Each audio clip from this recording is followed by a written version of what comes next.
స్తుతి ఆరాధనా ఆరాధనా స్తుతి ఆరాధనా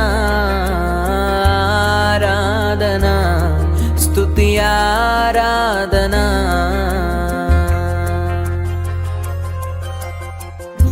నీ వంటి వారు ఒక్కరును లేరు, నీవే అతి శ్రేష్ఠుడా. దూతగణములు నిత్యము కొలిచే నీవే పరిశుద్ధుడా. నిన్న నేడు మారని ఆరాధన స్తుతి ఆరాధన ఆరాధన స్తుతి ఆరాధన. దేవుని నామానికి నా వందనాలు, దైవ సేవకులకు నా వందనాలు, సంఘానికి నా వందనాలు. నేను చెప్పే సాక్ష్యం ఏంటంటే, నేను అంతకుముందు ప్రార్థనకు వచ్చేదాన్ని కాదు. రానప్పుడు నేను చాలా సమస్యలు, చాలా ఇబ్బందులు, ఇరుకులు చాలా అంటే చాలా ఎదుర్కొన్న చెప్పడానికి కూడా అవి మళ్ళీ ఊహించుకుంటే అది చాలా ఇది. అలాంటి దినముల్లో ఆ సమయాన్ని నా భర్త చనిపోయి నేను బాగా ఒకలాంటి బలహీనతల్లోకి వెళ్ళిపోయి నాకు పచ్చివాతం లాంటిది కూడా వచ్చింది.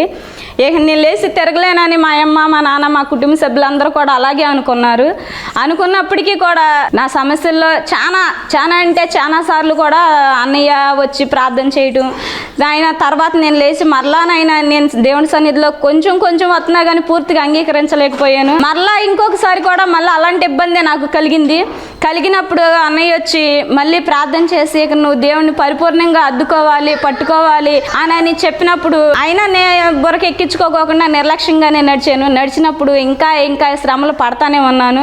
ఇక నేను లేచి తిరగలేని పరిస్థితి వచ్చేసింది. ఇక నేను చనిపోవటమే అనుకున్నాను. ఎన్నోసార్లు అలాంటి పరిస్థితుల్లోకి వెళ్ళి చాలా సార్లు పక్కనున్న కాలువలో కూడా నేను పడిపోద్దాము, ఇక నేను బతకడం వేస్ట్, ఇక నీ అనవసరం, ఇక నేను కష్టపడుకోలేనప్పుడు ఎవరి మీద ఆధారపడి బతకూడదు, చనిపోద్దామని కూడా అనుకున్నాను.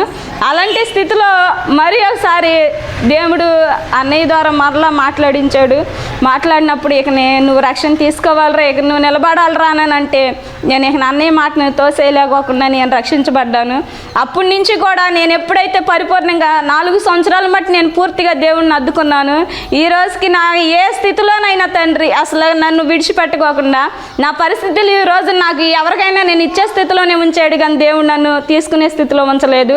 అంతేకాదు నా బిడ్డలకే కానీ నాకే కానీ ప్రతి అక్కర్లో కూడా ఎంతగానో, ఎంత అంటే అది చెప్పలేను. ఇప్పుడు నా స్థితి అలా ఉందంటే అది నేను చెప్తానికి కూడా ఇది లేదు, అంత ఇదిగా నన్ను దేవుడు హెచ్చించాడు. అదంతా అన్నయ్య ప్రార్థన వల్ల నేను దేవుడిని పట్టుకుంటాం, అన్నయ్య మాటలకు లోబడ్డాను కాబట్టి, దేవుడి మాటలకు లోబడ్డాను కాబట్టి ఇవాళ నా స్థితి ఇలా ఉంది. ఇదే నా చిన్న సాక్ష్యం. దేవుడు దీవించింది. పరిశుద్ధ దేవుని నామానికి మహిమ కలుగునుగాక. ప్రభునందు ప్రియ దేవుని సంగమా, దేవుని బిడ్డలారా, దేవుడు వీరిని వీరి కుటుంబాన్ని దీవించునుగాక. ఆమెన్. వీరి కొరకు చిన్న ప్రార్థన చేద్దాం. మహోన్నతుడా, సర్వోన్నతుడా, నీకు వందనాలు తండ్రి. వారి కుటుంబాలను కూడా దీవించండి. అనేక మంది ప్రజలకు మీ వాక్యమును అందించడానికి నీ బిడ్డల వారి కష్టార్జితము నుండి ఈ వాక్యము కొరకు తండ్రి, ఎపిసోడ్ కొరకు వారు స్పాన్సర్ చేసి ఉన్నారు తండ్రి. ఇంతకు నూరంతల ఆశీర్వాదం వారికి మీరు అనుగ్రహించండి.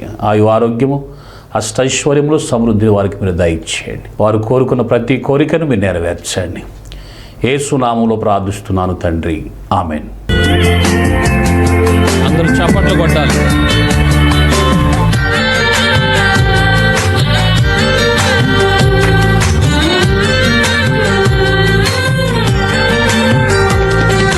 సమస్తానికి ఆధారమైన యేసయ్యా, కృపతో నన్ను జ్ఞాపకం చేసుకోవయ్యా. సమస్తానికి ఆధారమైన యేసయ్యా, కృపతో నన్ను జ్ఞాపకం చేసుకోవయ్యా. ఏ దారిలో వెళ్ళాలో తెలియక ఆగిపోయానయ్యా, మార్గము చూపిన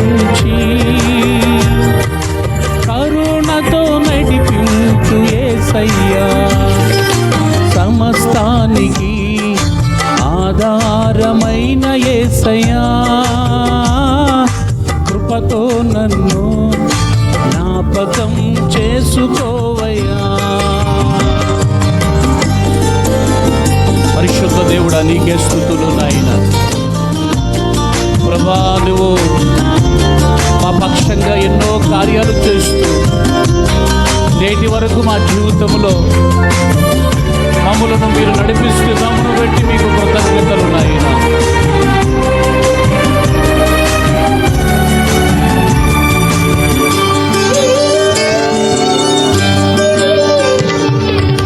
ఆత్మలో కృంగి అలసిన నాకు నీవే ఆధారము, నా వేదనలో ఒంటరి బ్రతుకులో నీవే నా ఆశ్రయము.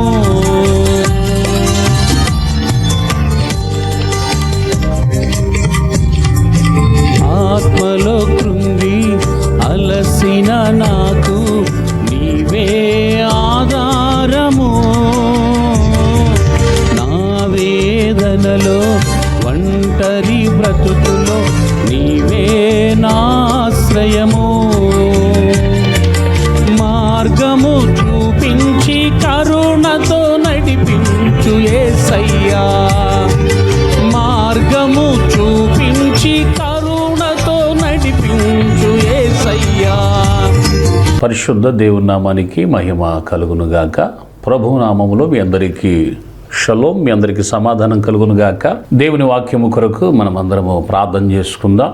మీరున్న స్థలాల్లో కళ్ళు మూసుకుని వాక్యము కొరకు మీరందరూ కూడా ప్రార్థనలు ఏకీభవించండి. మహోన్నతుడా, సర్వోన్నతుడా, సర్వ సృష్టికి కర్త అయిన దేవుడా నీకే స్తుతులు చెల్లిస్తున్నా తండ్రి. ప్రభా నీ వాక్యమును విత్తడమునకి తండ్రి నీ దాసునుగా ప్రభా నీ పక్షముగా నిలబడి ఉండగా తండ్రి. ప్రభా తండ్రి నీ వాక్కుని నా నోట ఉంచిన ఆయన నీ బిడ్డలతో మీరు మాట్లాడండి. నీ వాక్యము మమ్మల్ని బ్రతికించుచున్నది. అది బాధల్లో మాకు నెమ్మదిని, వ్యాధుల్లో స్వస్థతను కలగజేస్తూ ఉంది. ప్రభా నీ వాక్యమును తండ్రి మా జీవితాల్లోకి పంపించినప్పుడు తండ్రి నీ వాక్యం మా జీవితంలో గొప్ప వెలుగుని అనుగ్రహిస్తుంది నాయన. ఈ వాక్యం వింటున్నటువంటి నీ బిడ్డలను మీరు దీవించి ఆశీర్వదించి బలపరచండి ప్రభా. ఏ విధము చేత నేను తండ్రి వాక్యము వారి హృదయములోంచి తన్నుకుపోకుండా అపవాది యొక్క క్రియను మీరు లయపరచండి. నీ వాక్యము వారి జీవితంలో గొప్ప ఆశీర్వాదమును కలిగించినట్లుగా నీ కృపను ప్రతి ఒక్కరిపైన కుమ్మరించండి. యేసయ్య పరిశుద్ధ నామములో ప్రార్థిస్తున్నాను తండ్రి, ఆమెన్. దేవుని వాక్యమును మనము ధ్యానం చేద్దాం. మహోన్నతుడును సర్వోన్నతుడును సర్వ సృష్టికి కర్తైన దేవుడును మన ప్రభువును మన రక్షకుడైన యేసుక్రీస్తు నామములో మీ అందరికీ షలోం, మీ అందరికీ సమాధానం కలుగును గాక. పరిశుద్ధ దేవుని గ్రంథములో నుండి కొద్ది నిమిషములు దేవుని వాక్యాన్ని విందాం. యెషయా గ్రంథము 1వ అధ్యాయము 2-3 వచనాలు మనము చదువుకుందాం. యెహోవా మాట్లాడుచున్నాడు. ఆకాశమా ఆలకించుము, భూమి చెవియొగ్గుము. నేను పిల్లలను పెంచి గొప్ప వారినిగా చేసి తిని వారు నా మీద తిరగబడి ఉన్నారు. ఎద్దు తన కామందును ఎరుగును, గాడిద సొంతవాని దొడ్డే తెలుసుకొనును.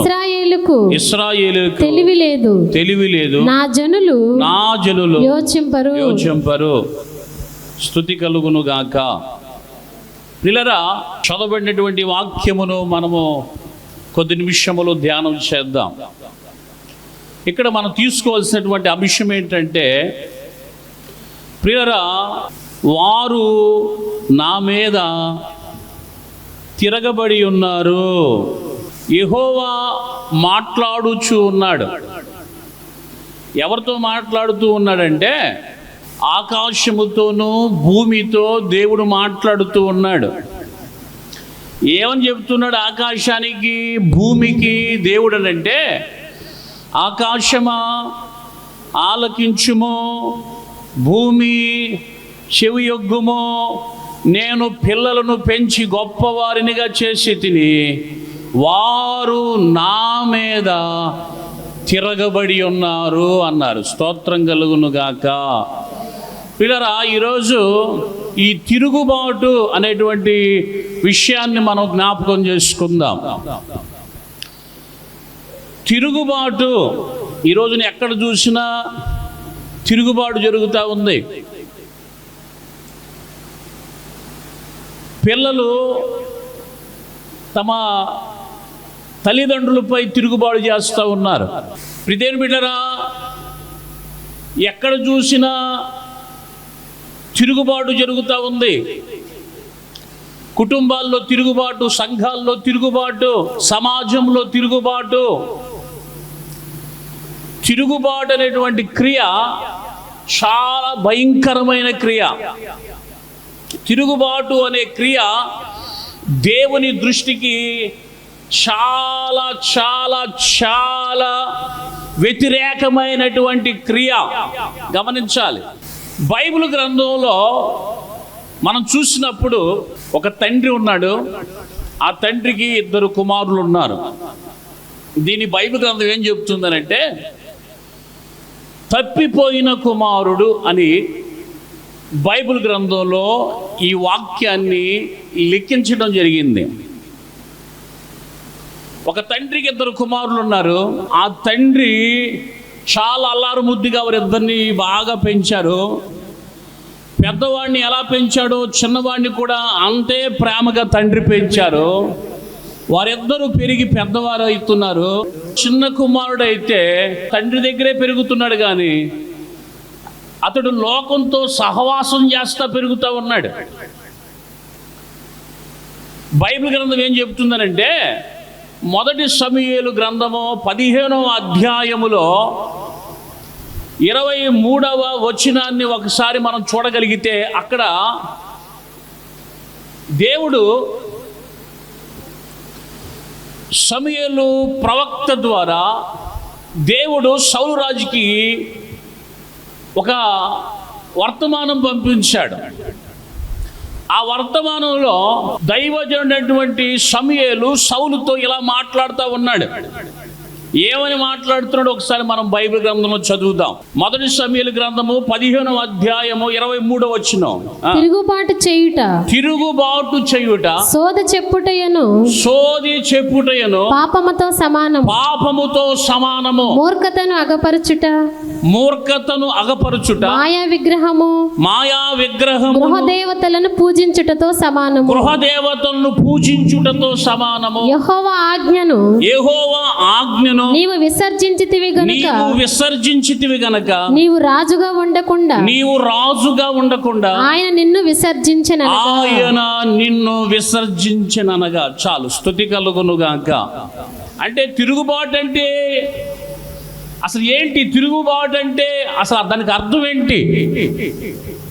చాలా మంది అర్థం చేసుకోవాలి. అసలు తిరుగుబాటు అంటే అర్థం ఏంటి అన్న విషయాన్ని మనం జ్ఞాపకం చేసుకుంటే, ఇక్కడ దైవజనుడైనటువంటి సమూయేలు రాజు అయినటువంటి సౌలుతో చెబుతున్నాడు. అసలు తిరుగుబాటు అంటే అర్థం ఏంటంటే, దేవుని ఆజ్ఞను అతిక్రమించడమే తిరుగుబాటు. స్తోత్రం కలుగును. దేవుడు చెప్పాడండి, మీరు పలానా పని చేయొద్దని దేవుడు చెప్పాడు. మనం అదే పని చేసామనుకోండి, అది ఏ లెక్కలోకి వచ్చింది అంటే, బైబిల్ ప్రకారంగా మనం దేవుని మీద తిరుగుబడతా ఉన్నాం. ఎవరైనా దేవుని మీద తిరుగుబాటు చేసి భూమి మీద ఏ వ్యక్తి అయినా సుఖ సంతోషాలతో ఏ వ్యక్తి అయినా జీవించగలడా? ఏ వ్యక్తి కూడా ఈ భూమి మీద దేవునికి లోబడి బ్రతకలసినటువంటి వ్యక్తి. ఈ రోజున చాలామంది తమ జీవితంలో ప్రియమైన బిడ్డలారా తిరుగుబాటు తత్వానికి వచ్చేసారు. ఈ తిరుగుబాటు ఎంత భయంకరంగా ఉందనంటే, బైబిల్ ప్రకారంగా చూస్తే ప్రియమైన బిడ్డలారా, ఈ మనము క్రొత్త నిబంధన గ్రంథంలో చూసినప్పుడు తండ్రికి 2 కుమారులు ఉన్నారు. ఆ 2 కుమారుల్లో పెద్దవాడు తండ్రి మాట వింటున్నాడు, చిన్నవాడు తండ్రిని విడిచి లోకానుసారంగా బ్రతుకుతున్నాడు. అక్కడికి తండ్రి తన కుమారుడు మార్చడానికి ఎన్నో ప్రయత్నాలు చేస్తున్నాడు.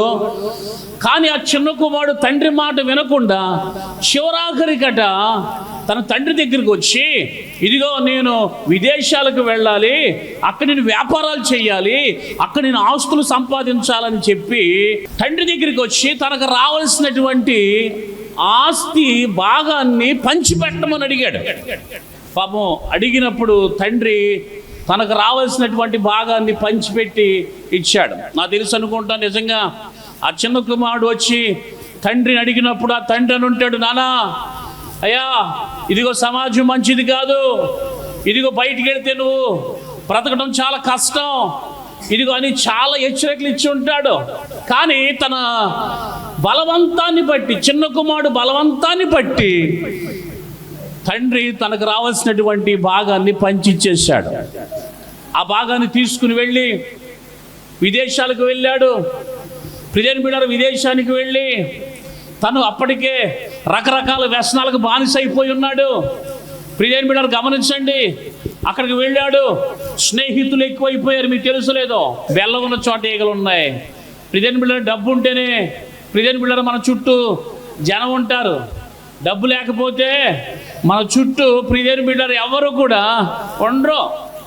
అందుకే మానవుడు ఈ భూమి మీద బ్రతికే సమయంలో చాలా జాగ్రత్తగా మానవుడు దేవుణ్ణి గుర్తెరిగి దేవుని భయముతో దేవుడిచ్చినటువంటి ఆ యొక్క ఆశీర్వాదంతో మనము తృప్తి కలిగి మనం భూమి మీద బ్రతకాలి. అయితే చాలామంది దేవుణ్ణి మరిచి దేవుని విడిచి దేవుని మీద మనుషులు ఏం చేస్తారంటే తిరుగుబాటు చేస్తూ ఉన్నారు. నిజంగా ఈ చిన్న కుమారుడి దగ్గర ధనం ఉన్నప్పుడు చాలామంది తనకు స్నేహితులు తనకున్న వ్యసనాలను బట్టి, తనకున్న అలవాట్లను బట్టి, ప్రియని బిడ్డలారా తనకున్న ధనం అంతా కూడా ఖర్చు అయ్యేంత వరకు తన చుట్టూ జనం ఉన్నారు. ఖర్చు అయిపోయిన తర్వాత ఆఖరికి తినే పరిస్థితి కూడా లేదు. చాలా భయంకరమైన పరిస్థితులకు వచ్చేసాడు. కట్టుకోవడానికి వస్త్రాలు లేవు, చిరిగిపోయినాయి, బట్టలు మాసిపోయినాయి, ఆకలిస్తా ఉంది. తండ్రి పంచిచ్చినటువంటి ధనమంతా కూడా అయిపోయింది. పిల్లరా ఏం చేయాలి అర్థం కావట్లేదు, ఆకలిస్తా ఉంది. తండ్రి దగ్గర నుంచి వచ్చేటప్పుడు ఎలా ఉన్నాడట? తండ్రి దగ్గర ఉన్నప్పుడు ధనవంతుడిగా ఉన్నాడు. తండ్రి దగ్గర నుంచి వచ్చేటప్పుడు ధనవంతుడిగా వచ్చాడు. తండ్రిని విడిచిపెట్టాడు. తండ్రి విడిచిపెట్టిన తర్వాత ఏమైపోయాడు చెప్పండి అంటే, ఇప్పుడు భయంకరమైన కరువు, భయంకరమైనటువంటి పరిస్థితులు, భయంకరమైనటువంటి తన జీవితంలో శోధన అనేది ప్రారంభించబడింది. తినడానికి తిండి లేదు, కట్టుకోవడానికి వస్త్రాలు లేవు, కాళ్ళకు చెప్పులు లేవు, భయంకరమైనటువంటి పరిస్థితి. ఇక ఒక చోటుకి వెళ్ళాడు ఆకలేసి. ఎక్కడికి వెళ్ళాడంటే పందులు మేపుతున్నటువంటి ఒక ఆయన దగ్గరికి వెళ్ళి, అయ్యా ఆకలేస్తుంది, కొంచెం భోజనం పెట్టమంటే ఆయన అన్నాడట, ఇదిగో ఈ పందులను కాసుకురా, ఈ పందులను కాసుకొస్తే నేను నీకు భోజనం పెడతా అన్నాడట.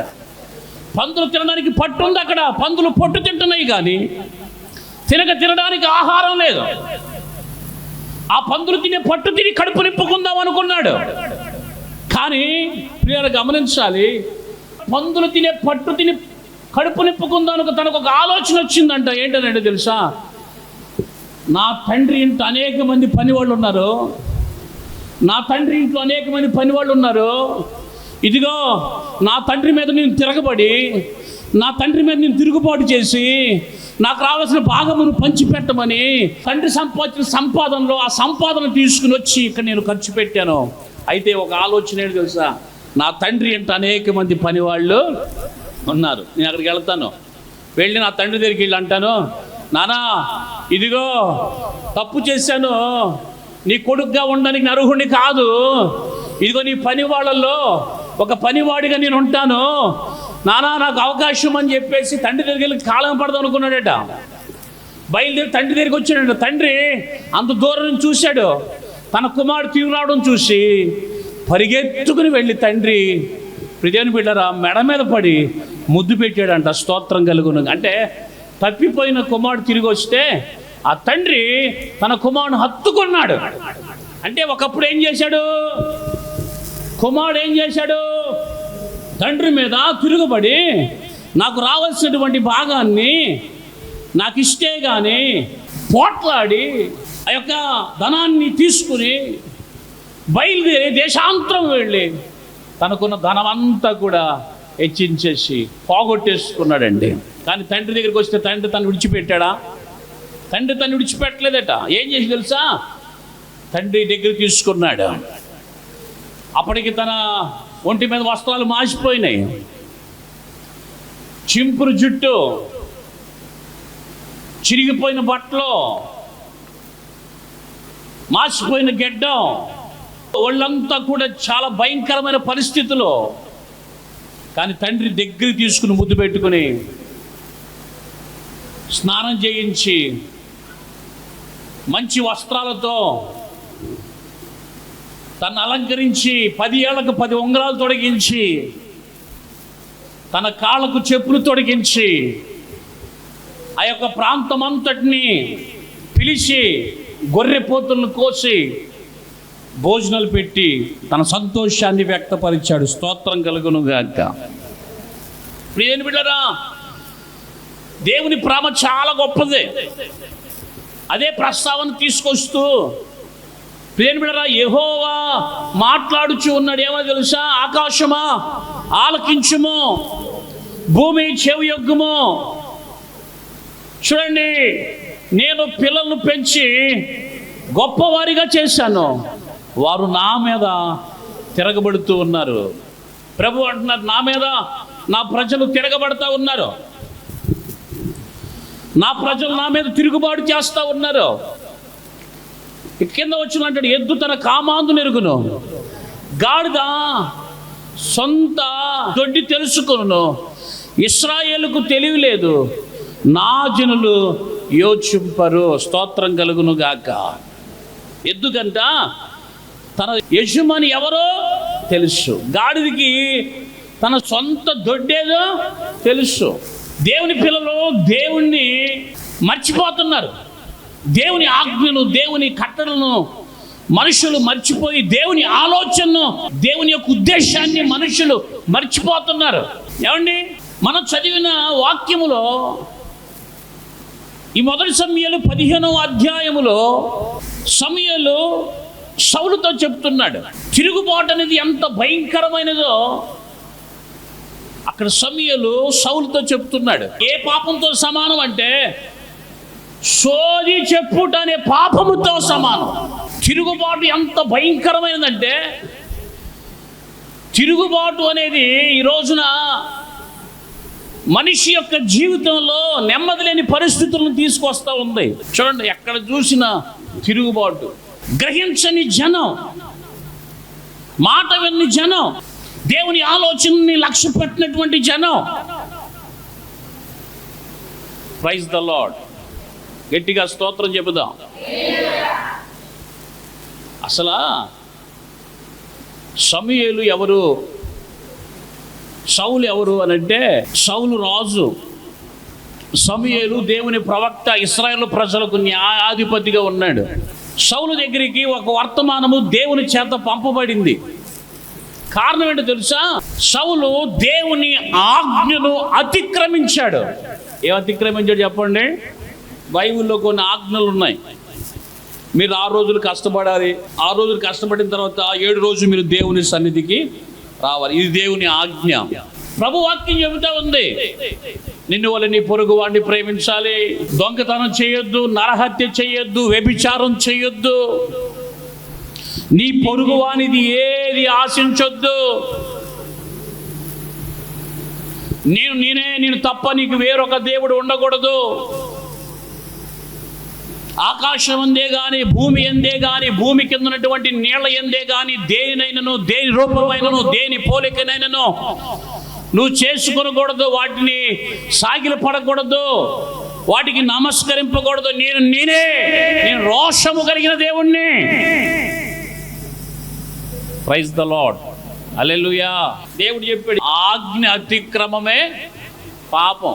తిరుగుబాటు అంటే ఆజ్ఞ మించడమే తిరుగుబాటు. ఈరోజు నిజంగా మనలో చాలా మంది కూడా ఏం చేస్తున్నాం, దేవుని యొక్క మాట వినకుండా మనలో చాలా మంది ప్రతిరోజు కూడా దేవుని విషయంలో అతిక్రమిస్తూనే ఉన్నాం. అంటే దేవుని మీద ఏం చేస్తున్నాం, మనం తిరుగుబాటు చేస్తున్నాం.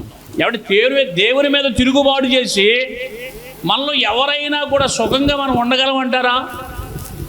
స్తోత్రం చెప్పండి. బైబిల్లో అనేకులు తిరుగుబాటు తత్వం, దేవుని ప్రజలైనటువంటి ఇశ్రాయేలు ప్రజలు దేవుని మీద నిత్యం తిరుగుబాటు చేస్తూనే ఉన్నారు. అసలు ఈ సౌలు ఎవరు అంటే ఇశ్రాయేలు ప్రజలకు మొదటి రాజు. ఇశ్రాయేలుకి మొదటి రాజుగా ఎవరు ఎన్నుకున్నది? ఎవరు? ఇశ్రాయేలు ప్రజలే కావాలంటున్నారు. మీకు ఒక విషయం తెలుసలేదో,